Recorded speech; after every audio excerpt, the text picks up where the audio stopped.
Bonsoir à tous, bienvenue dans ce live, dans ce 72e live d'un challenge, et pas des moindres, un live par jour pendant 365 jours pour vous délivrer avec mon cœur des éléments qui puissent vous faire grandir, évoluer, croître. N'hésitez pas à me dire quand vous êtes là.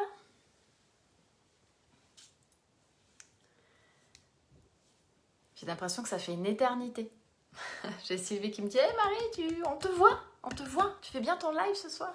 Oui, je fais bien mon live. Mais je change les horaires. Ah, ma Sylvie, tu es là. Ah, excellent. Coucou mon Audrey. Ça y est, t'es rentrée. T'es plus en voiture. C'était un super live ce soir dans l'académie sur la gestion du temps et de la priorisation. Et j'ai même moi remis certaines choses dans l'ordre. Donc merci Olivier, c'était excellent. Coucou ma Céline. Bonjour Marie. Salut Jocelyn. Coucou Nini.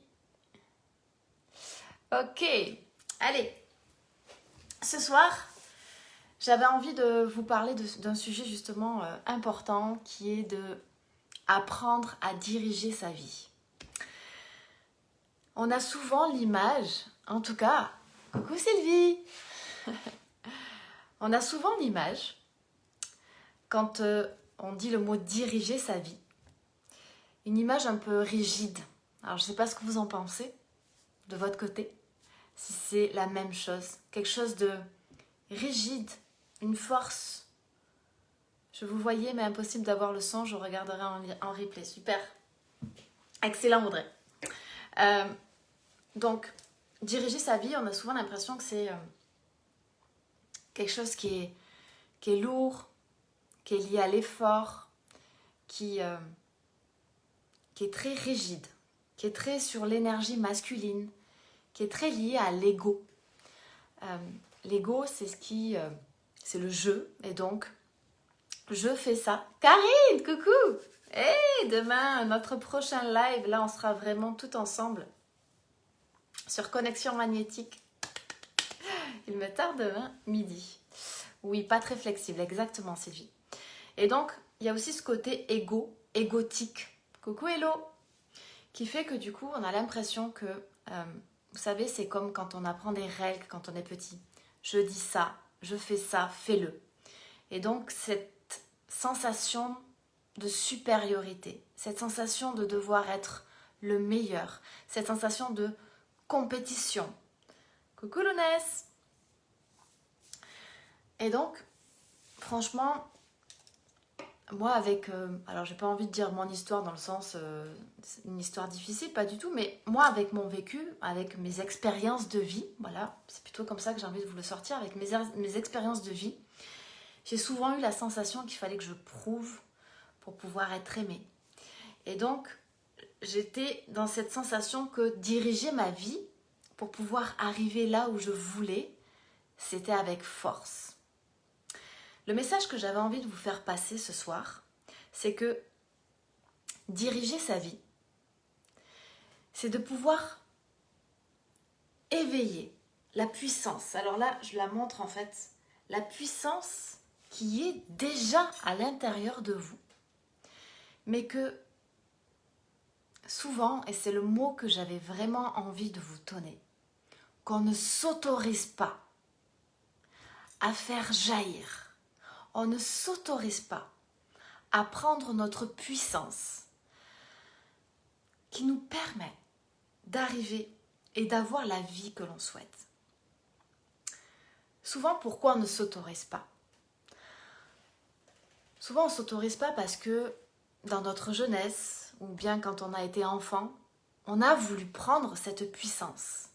Mais une personne à côté de nous nous a dit « Non, c'est pas bien de faire ça. Faut pas que tu le fasses. C'est pas beau, c'est pas joli. Fais attention, tu vas être remarqué. Tu vas te faire juger. » Et donc, on interprète ça comme quelque chose de mauvais, quelque chose de pas bien. où il arrive qu'on ne s'autorise pas à prendre sa puissance parce qu'on a aussi autour de nous une personne qui prend sa puissance, une personne qui peut être une personne de notre entourage, un parent, quelqu'un de la famille, un ami proche, quelqu'un qui est vraiment dans notre premier cercle de vie. Il arrive que cette personne-là, vous savez qu'elle prend et qu'elle est puissante, mais elle n'a pas la puissance que vous aimez. Elle ne représente pas la puissance que j'aimerais vous transmettre là. Diriger sa vie, c'est pas être le plus fort, c'est pas être le meilleur, c'est pas faire les choses pour être vu, c'est pas vouloir écraser les autres, c'est pas vouloir faire les choses mieux que les autres. Diriger sa vie, c'est être guidé déjà par une mission de vie. On comprend qu'on est là pour quelque chose de précis, donc ça fera écho aux personnes qui étaient dans l'académie ce soir. Une mission de vie, une mission d'être, une raison d'être qui nous permet d'avoir le focus pour avancer. Mais avec légèreté, avec amour pour soi-même, sans que l'on...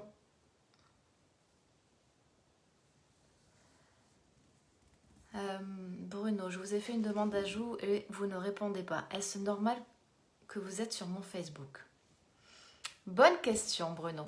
Écoute, j'ai une multitude de demandes d'ajout d'amis. Donc c'est toujours compliqué de faire le tri.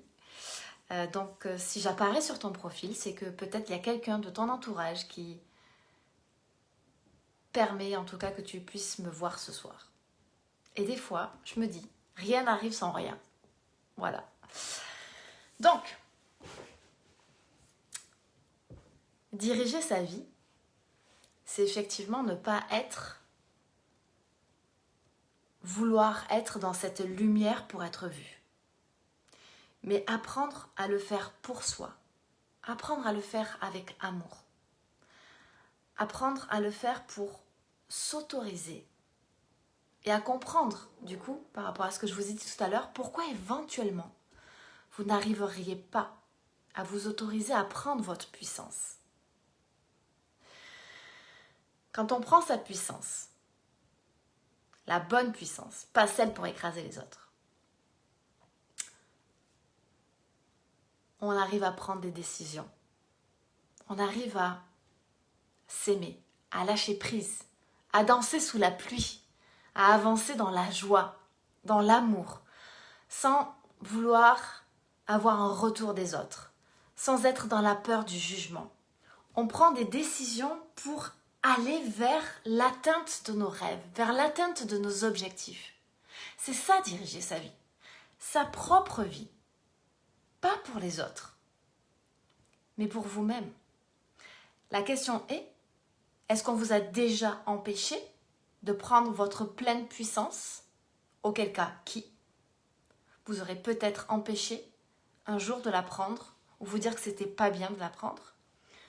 Ou y a-t-il dans votre entourage une personne qui prend sa puissance, mais qui prend sa puissance de manière égotique, avec l'ego? Et l'ego, c'est vraiment, et je le répète, la confiance en soi en fait partie, mais c'est encore plus grand. Ça fait partie, c'est un petit élément parmi tant d'autres en fait, du coup. Coucou Vanessa! Coucou Denis, du coup. Parce que quand on est sur la... Souvent, on dirige sa vie pour vraiment que atteindre des résultats, ou bien parce qu'on se compare à l'autre, et du coup, finalement, on n'est jamais assez, jamais suffisant, jamais assez bon. Et donc, on se perd dans tout ça.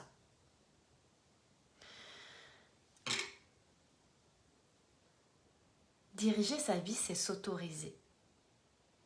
S'autoriser à lâcher prise. S'autoriser à se dire que on va arrêter de se juger. Arrêter de juger les autres et arrêter de se juger soi-même. Avancer pour sa vie. Alors, est-ce qu'il y a autour de vous vraiment des personnes qui vous ont empêché de prendre votre puissance? Et où des personnes qui sont autour de vous, qui prennent cette puissance, mais qui la prennent pas comme vous voudriez la prendre. Et du coup, vous faites l'amalgame entre ce qu'elle représente, qui elle est avec sa puissance-là, et quelle est la vraie puissance que l'on peut prendre. Celle de l'amour, celle du cœur. Celle où on peut s'autoriser à briller sans jamais se dire « je le fais pour prouver ». C'est une grosse différence.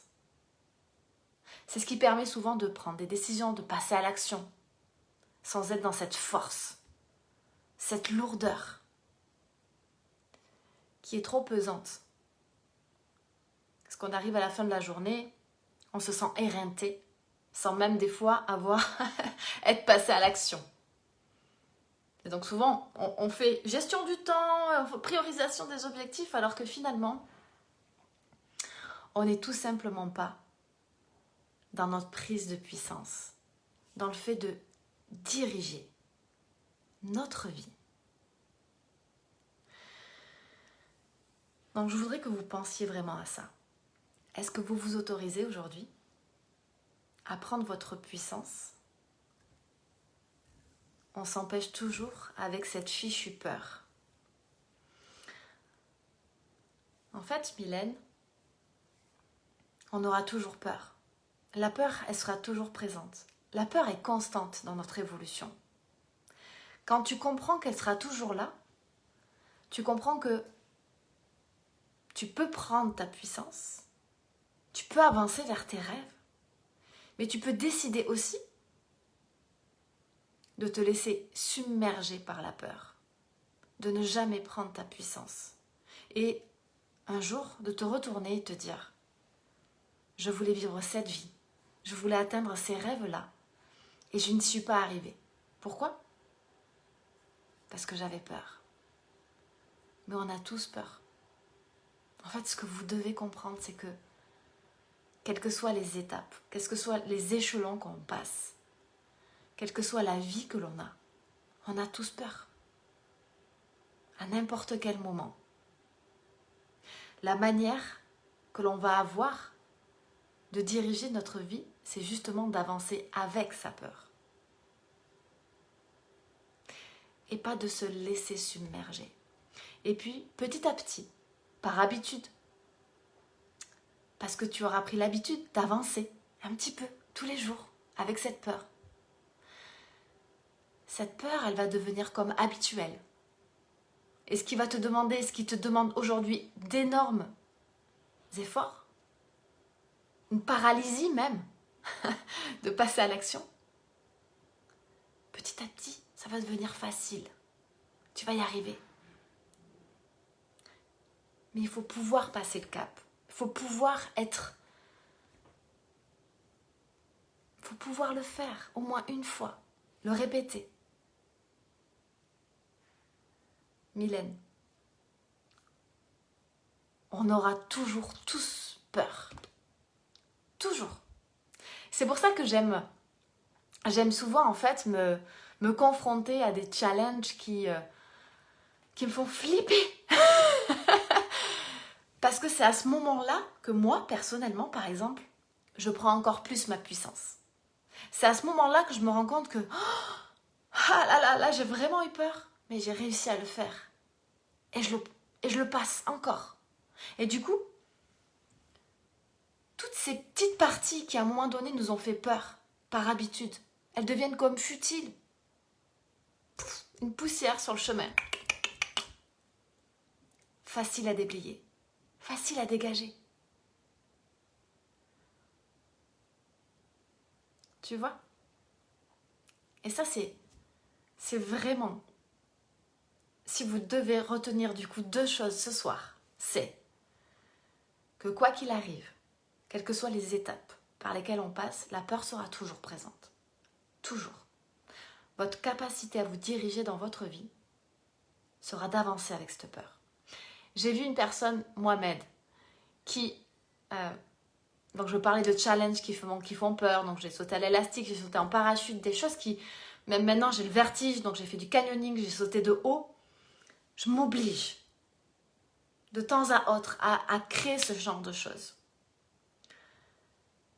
Parce que je me dis, ouf, t'es capable Marie, tu peux le faire, t'y es arrivée.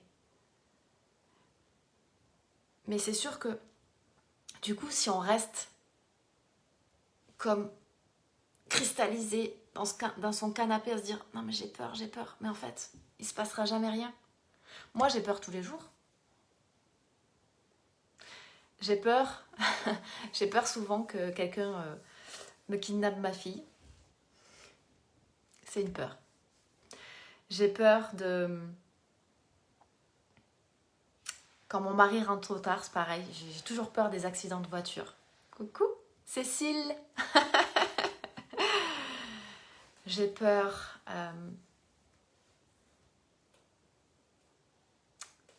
De quoi d'autre j'ai peur? J'ai peur du vide. Ouais, j'ai peur du vide. J'ai peur des fois de... C'est plus le cas, mais avant j'avais peur de ne jamais, de pas arriver à lâcher prise. J'étais tellement dans le contrôle de tout, dans la vie personnelle, de... Cécile, un petit message pour toi, mais quand mon mari faisait quelque chose, je disais non, non, non, mais fais pas comme ça, c'est comme ça qu'il faut faire, ou du coup, ben non. Et en fait, quand on commence à lâcher ça, ce genre de choses, du coup, la vie, elle devient plus simple. Et ces peurs-là qui, au départ, nous paraissent juste insurmontables, après deviennent... Aujourd'hui, je me dis, qu'est-ce qu'on s'en fout de ça? Marie, t'as perdu ton temps pour ça? Mais c'est après coup que ça arrive. Parce que quand on est peut-être là où vous en êtes aujourd'hui, ça paraît juste insurmontable. Il y a encore quelques temps, je me disais, jamais on arrivera à faire tous les travaux dans notre maison de la manière dont on l'a, une vision de fou. Avec mes bains, ah, c'est sûr, avec mon mari, on sait exactement les moindres détails, comment on veut notre maison. C'est une grande demeure, elle fait 260 cm², il y a un pigeonnier, il y a une grande grange, enfin, bref. Aujourd'hui, je sais que c'est possible. Ça ne m'empêche pas de me dire, oula, d'avoir une peur qui est toujours là. À tout moment, on peut tout perdre. Mais si je ne le fais pas, je fais rien. J'avance surtout pas vers mes rêves. Moi, mon objectif, du coup, on parlait dans l'académie ce soir de priorisation, de mission de vie, de raison d'être pour pouvoir permettre... Oui, c'est vraiment difficile, je le sais. Oh, Cécile, je le sais. La peur ne doit pas être un mur, mais des petits bâtons à enjamber. Je pense même pas qu'on l'enjambe, la peur. Je pense qu'on la prend dans la main. Et qu'on accepte qu'elle soit toujours là. Parce que plus tes challenges, plus tes objectifs vont augmenter, plus tu vas passer des caps et plus ta peur va grandir. Donc il faut la prendre avec toi. Et te dire, ok, bon, bah, puisque tu seras toujours là, bah, allez, on y va. Et du coup, au fur et à mesure, ça nous permet d'avoir moins peur. Donc je reviens sur l'effet d'objectif, de priorisation, etc. Ce soir, ce qu'on a vu. Aujourd'hui, notre raison d'être, notre mission avec mon mari, c'est de pouvoir vraiment créer nos business qui nous permettent de bouger. Bon, avec le Covid, c'est un peu compliqué maintenant, mais ça reste toujours. On se dit, quoi qu'il arrive, c'est notre objectif. Juin, juillet, août, on va partir. On verra comment ça sera d'ici là. Mais on met tout en place. On pourrait se dire, ah, mais c'est le bordel, hein. Le couvre-feu va être à 19 plutôt que 21, et puis du coup, on va être confiné pendant le week-end. Donc du coup, à quoi ça sert? J'ai peur et nos business, etc. Et en fait, on se dit non. Quoi qu'il arrive, on trouvera des solutions sur le chemin. Alors, on s'est dit, ok, on doit finir cette maison, on doit finir comme ça, on doit finir comme ça, on doit gagner, on doit faire ça et ça comme chiffre d'affaires. Donc, on y va. Pourquoi? Parce que quand on va partir à l'étranger, on louera notre maison à la semaine et on louera aussi les annexes. Objectif! Alors que pendant un an, bah, on a moins avancé sur les choses. En se disant, oh bah, on va pas utiliser toute notre épargne là-dedans. On a réfléchi différemment. Notre mission, notre raison d'être avait changé. On a priorisé du coup. Comment tu expliques qu'on peut arriver à challenger son corps et pas son esprit, même si tu me diras les deux sont liés? Si tu challenges ton corps, c'est que tu es passé par le challenge de ton esprit. C'est ton mindset. Que tu me le dises ou pas, que tu le penses ou pas. Quand tu faisais du yoga, souvent, régulièrement, avec des positions des fois sortant de... Moi je me dis, oh, comment elle peut faire ça? Il y a le corps, mais il y a l'esprit. Tu es dans un état de conscience perfect. En fait, on a souvent aussi l'amalgame de croire que justement, un peu comme prendre sa puissance, dans ce côté diriger sa vie, c'est dans la dureté. Mindset, dureté. Non. Ce qu'aujourd'hui je veux changer comme image, c'est que on peut être dans la détermination, mais tout en étant dans la rondeur, dans le lâcher prise. Justement dans le fait de lâcher le contrôle. On peut être dans la légèreté et dans la détermination. Il faut faire attention à ces mots. C'est pas pour rien que du coup je l'ai mis en anglais, Drive Your Life, qui est l'accompagnement en fait sur le mois de novembre, parce que c'était plus doux que diriger sa vie. Mais ça veut dire ça. Comment tu expliques? Ok, la peur doit servir de garde-fou, non être limitante. Exactement, exactement. Mais souvent en fait, quand on a peur, on sait qu'on est sur le bon chemin. Parce que quand on n'a pas peur, c'est un peu comme la joie. Hein. Quand on est excité d'aller vers un objectif, vers un challenge, on sait qu'on est sur le bon chemin, mais même quand on a peur aussi. Parce que ça nous fait sortir de notre zone de confort. Quand la peur est paralysante, quand la peur nous donne vraiment des hauts le cœur, là, il faut se poser d'autres questions. C'est ce qui était le cas, par exemple, au mois de juillet, quand j'étais accompagnée par un coach business, où du coup, il poussait, il y avait des choses qui ne me plaisaient pas. Là, je me réveillais la nuit, j'étais en sursaut, j'étais en nage, je pleurais. Alors qu'aujourd'hui, je crée mon business, je suis légère. Et pourtant, il y a plein de personnes qui m'ont dit « Non, ne fais pas comme ça. » J'entends. Je comprends. Je sais. Non-jugement, chacun a sa valeur, etc. Ça dépend juste de notre mission, de ce qu'on veut, de comment on veut l'atteindre.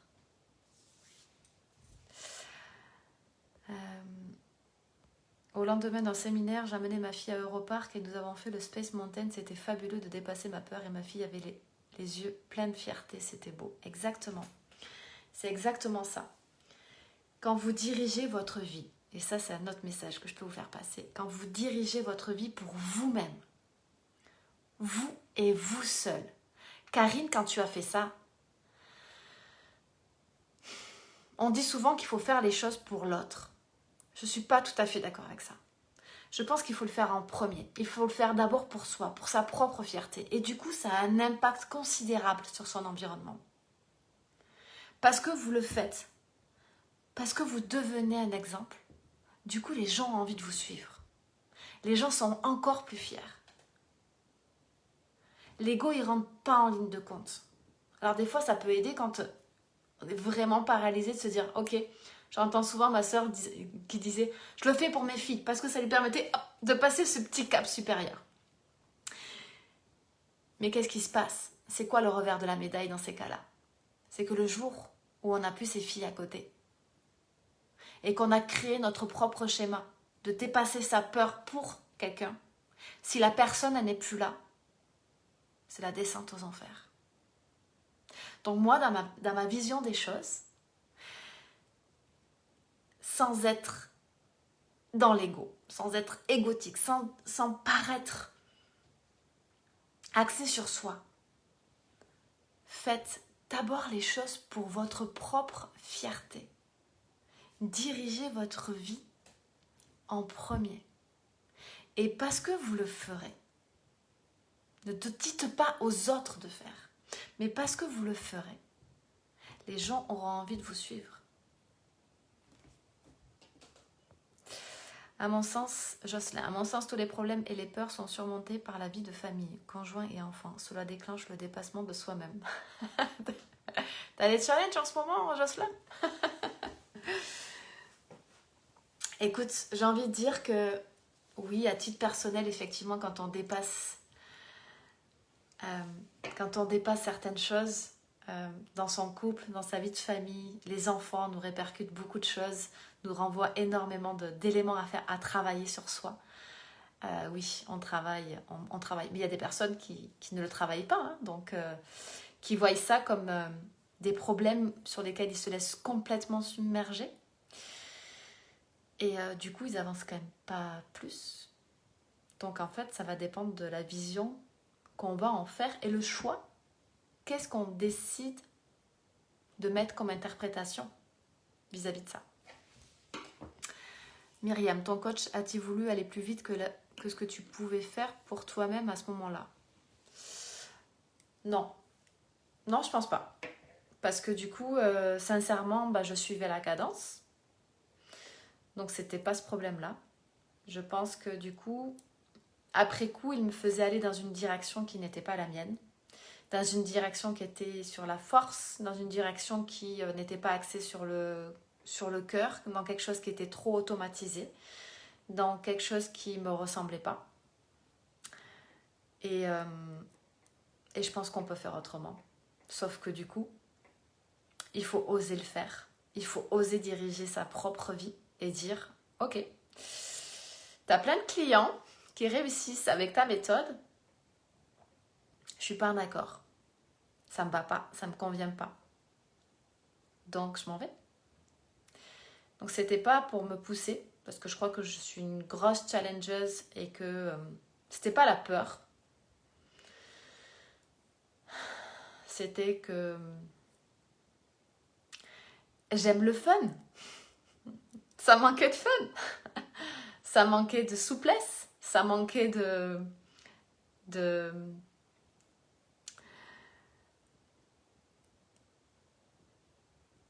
comment on dit ça? Je suis bronzée? Bah écoute, pourtant je suis partie à Saint-Jean-de-Luz, mais il pleuvait, donc...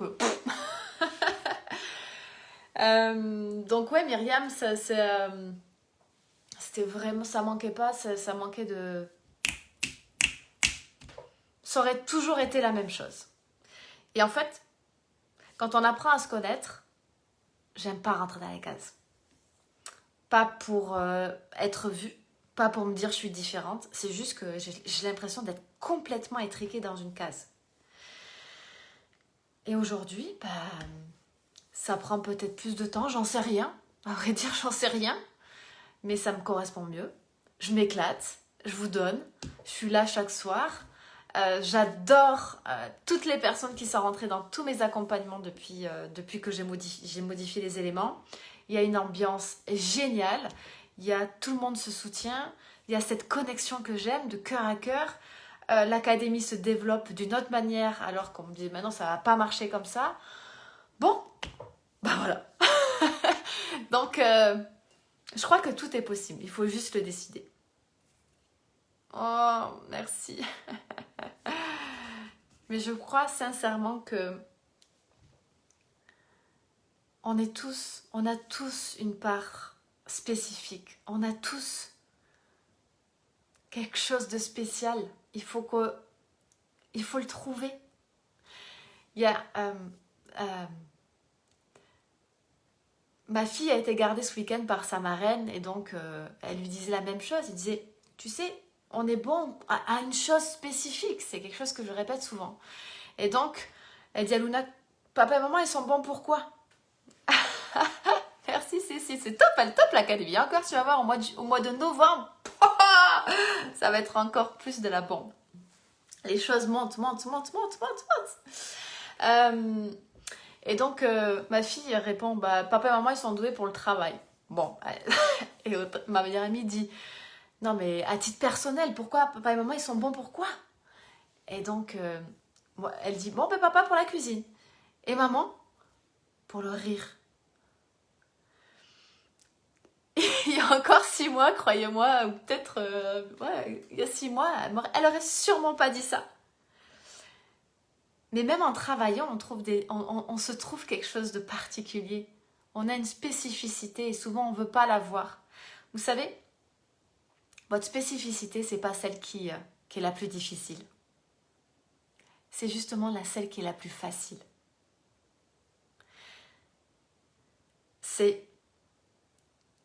On pense que, comme pour diriger sa vie, on pense que ça doit être difficile. On pense qu'il faut travailler dur. Quand on est passionné, on n'a pas besoin de travailler dur. Quand on a une mission, une raison d'être, on n'a pas besoin de travailler dur.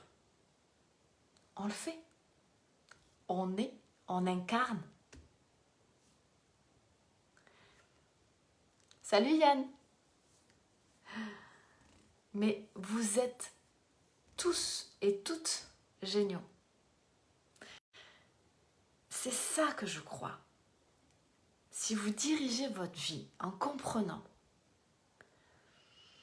d'une part que c'est possible, en comprenant que peut-être certaines personnes vous ont empêché de prendre votre puissance, que du coup vous avez une vision de la puissance qui n'est pas forcément celle que vous voulez. Ça peut changer. Et que vous comprenez que vous êtes tous uniques et exceptionnels. Parce que vous n'avez pas besoin de vous comparer. Vous n'avez pas besoin de vous juger. Voilà. C'est encore un travail que je fais.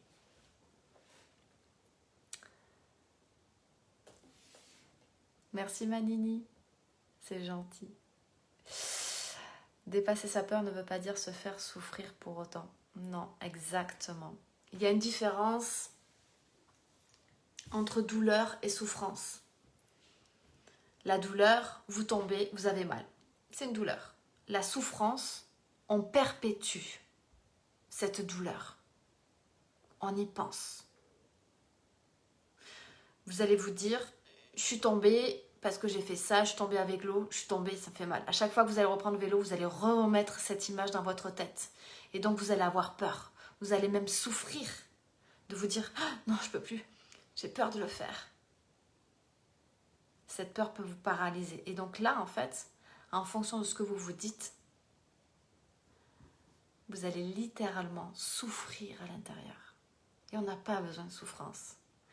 La peur n'est pas une souffrance. Je suis entièrement d'accord avec toi, Myriam. Myriam, faut vraiment qu'on mange ensemble là. Ça suffit maintenant. Voyons. Voilà les messages que je voulais vous faire passer ce soir. D'ailleurs, à ce titre, donc l'accompagnement Drive Your Life arrive sur le mois de novembre. On commence le 16 en complément avec l'académie. Donc, je crois qu'il y a à peu près 32 personnes qui vont rentrer dans cette académie au mois de novembre. Youhouhou! Donc, n'hésitez pas. Comme certains l'ont fait, ils n'ont pas regretté, ils ne vont pas du tout regretter. N'hésitez pas à venir me voir en message privé pour qu'on en discute. L'académie, c'est un échange. L'académie, c'est des coachs qui sont là aussi pour vous, avec vous. Je suis là, je suis présente pour vous faire progresser dans d'autres domaines que le mien. N'est-ce pas? Prendre sa puissance. Moi, mon domaine, c'est vous faire prendre votre puissance avec tout votre amour. L'amour de soi, l'amour des autres, l'amour de l'univers, l'amour de quelque chose de plus grand, l'amour de la spiritualité, tout en créant et en générant de l'abondance.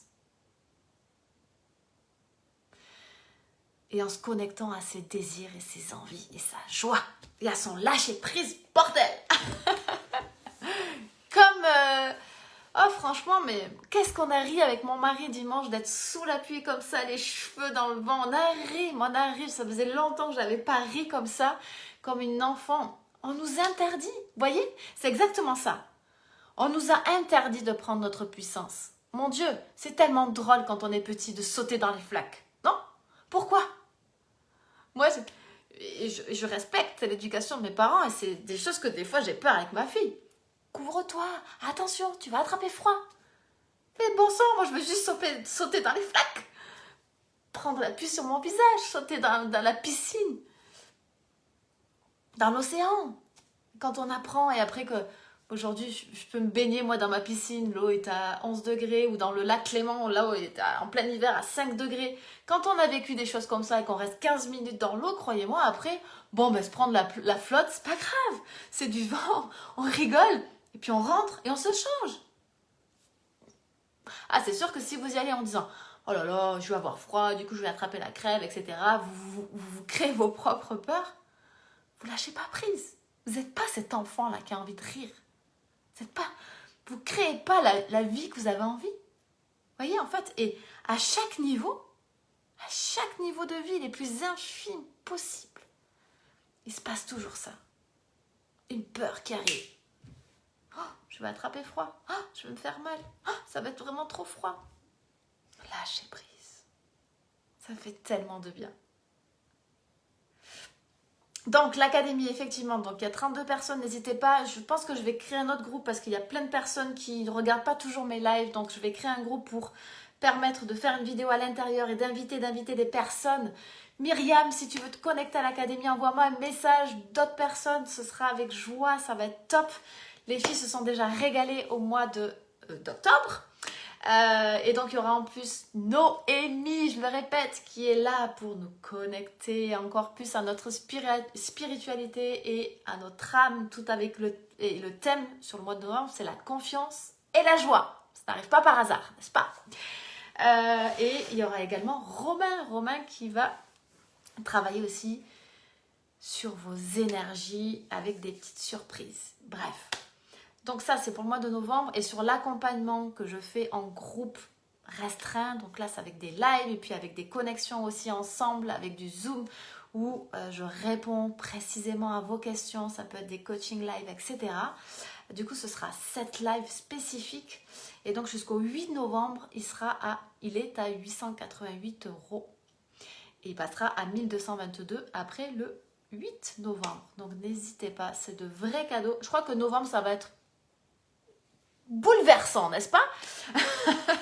Je crois que l'État nous prévoit des choses particulières, donc il faut s'organiser pour diriger sa vie et avancer justement vers ses rêves et ne pas être figé dans ses peurs. Il faut y aller, il faut sauter sous la pluie, n'est-ce pas? Voilà. Bon, ben, comme d'habitude, j'ai largement dépassé le temps, ça tombe bien parce que ma montre s'est carrément arrêtée.